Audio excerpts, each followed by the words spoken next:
You are welcome back to brand video.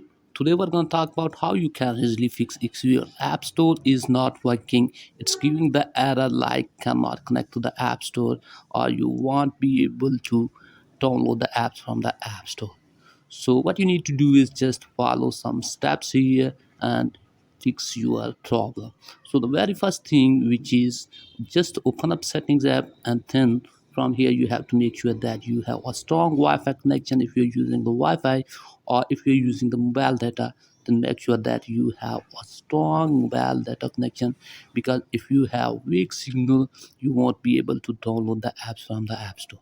And if this isn't the case, then go for the next step.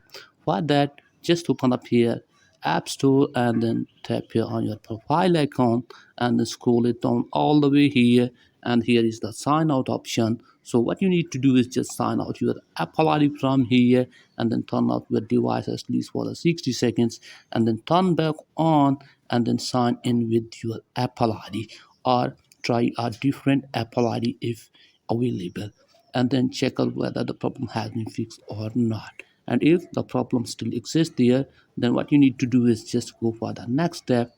For that, watch settings app and then scroll it down and tap on general, and again scroll it down here and tap on date and time, and from here you have to make sure that both 24-hour time and set automatically toggles are turned on here. So after this, hopefully your problem will be fixed. And if the problem still exists there, then go for the next step. For that, here in the settings menu, tap on general, scroll it down all the way here and tap here on transfer or reset. Tap on reset, and from here you have to reset your network settings from here.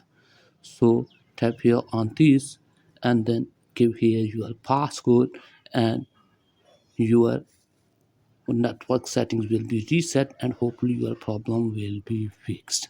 So if all of these tricks doesn't work for you, then go for the last and final step. So for that, what you need to do is just from here you have to make sure that you have a latest updated version of your software update. Here, if any update is available, up to date your device to the latest version and check whether the problem has been fixed or not. And then finally, what you have to do is just restart your device by pressing and holding the combination of the keys according to your device, and after this hopefully your problem will be fixed. So that's pretty much for today's video. If the video is helpful, please like the subscribe to the channel, and if you have any problem, let me tell in the comment. I will help you more. Thanks for watching.